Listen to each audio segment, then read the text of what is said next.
Hey everyone, welcome back to the channel where we dive into the most satisfying Reddit revenge stories that prove karma isn't always patient. Sometimes we help it along. Today we've got a wild one from our Revenge stories. That's equal parts infuriating and hilarious. Imagine moving into a new home, excited for a fresh start, only to have your neighbors target you with non-stop homophobic abuse just for being who you are. Our OP, let's call him Alex for the story, is gay, and this one couple on his street made his life a nightmare. But when they went on vacation, Alex turned the tables in the most disgusting, genius way possible. This is the story of fishy tales of revenge. Buckle up, because the payoff is chef's kiss perfect. If you're new here, hit that subscribe button and turn on notifications. We post these epic tales every week. Let's get into it. Hook set up the harassment, warns you, foil, your slow, building tension music. Show blurred stock footage of a quiet suburban street. Then cut to dramatic reenactments. Someone walking past a house.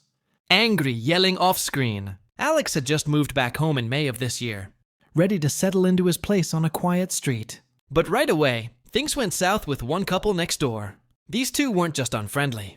They were outright hateful. From day one, they targeted Alex simply because he's gay. He'd be minding his own business, quietly walking by their house, saying nothing, and they'd hurl the worst slurs at him. We're talking the F-Slur, over and over. It got so bad that Alex had to call the police multiple times just for some peace.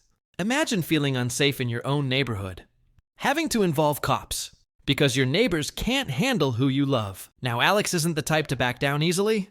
Early on, when the guy from the couple started mouthing off, Alex confronted him, gripped him up, threatened to sort him out physically if it continued. But guess what? The neighbor called the cops on Alex. Hypocrisy much? That's when Alex learned to play it smart. From then on, every time they acted up, he'd dial the police right back. Tit for tat. But the harassment didn't stop.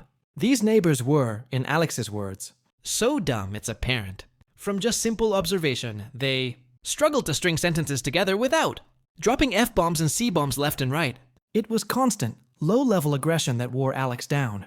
Then came the day that pushed him over the edge, the fish and chutney incident. Pause for emphasis. Zoom in on narrator or text overlay. The breaking point. One afternoon, Alex is chilling in his living room when these two idiots show up outside his window. They're staring in, knocking on the glass like creeps and yelling taunts. "I think he's allergic to fish," one shouts. "He prefers chutney," the other chimes in. At first glance, it sounds random, right? Like, what does food have to do with anything? But this was coded homophobia at its slimiest. In some crude British slang circles, fish is a derogatory reference to women's genitalia, implying gay men are allergic to it because they're not attracted to women. And chutney, that's an even nastier euphemism, tied to anal sex and excrement, basically calling gay men chutney ferrets as an insult. They were mocking Alex's sexuality in the most juvenile, vile way possible, right through his window, invading his space, his home, his peace. And this wasn't a one-off. It was a part of a pattern of homophobic garbage. They threw at him constantly. Alex was furious, humiliated, and exhausted. But he kept it together. Because revenge, as they say, is a dish best served. Rotten fast forward a bit. Alex is planning to move out soon. He's had enough of the street and these toxic neighbors. But just 2 days before he leaves for good, fate hands him the perfect opening. He spots the couple jumping into a taxi, suitcases in tow, heading off for a sunny vacation. A few weeks away, basking in the sun, probably thinking they've won, driving Alex out with their hate. The weather that May? Super hot, sweltering, the kind of heat that makes things ferment quickly. Alex sees his chance. No more putting up with the slurs. No more police calls. Time for some poetic justice. He heads straight to the local fishmonger and buys a massive haul. 1.5 kilos of offcuts, fish heads, bones, guts, the works. He tells the shopkeeper it's for making stock, keeping it casual. Then he grabs a large jar of onion chutney. Back home, he prints a note. Smart move, so no handwriting to trace, and gets to work. Alex waits until they're definitely gone, then approaches their house.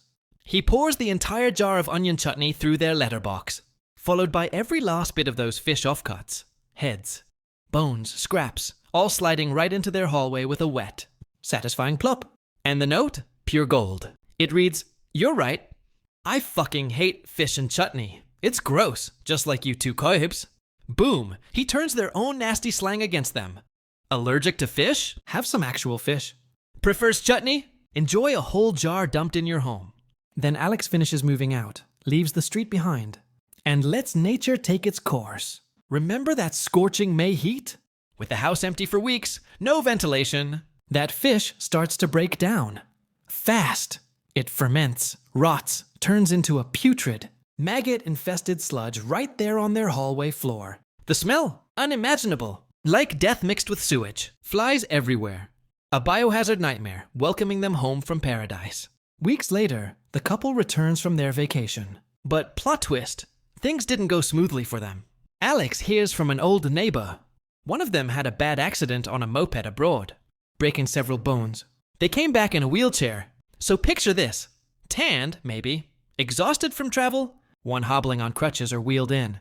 And they opened the door to that. A pile of fermented, rotting fish guts and chutney, baked into a stinking soup by weeks of heat. Navigating that mess in a wheelchair? Slipping, gagging, trying to clean it up without vomiting. Absolute hell. Alex never heard if they figured out it was him. The printed note and his move-out timing covered his tracks perfectly. But the satisfaction? Immense. These hateful bullies got a taste of their own medicine. Literally. Turned inside out. What do you think, guys? Was this revenge too far? Or perfectly proportional? In a world where homophobia still poisons lives, stories like this remind us that standing up, cleverly, can turn the tide. Alex didn't sink to violence. He served cold, or in this case, hot and rotting justice. Drop your thoughts in the comments. Have you ever dealt with hateful neighbors? What's your best revenge story?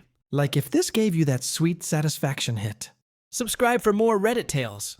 And I'll see you in the next one. Stay strong out there. Peace.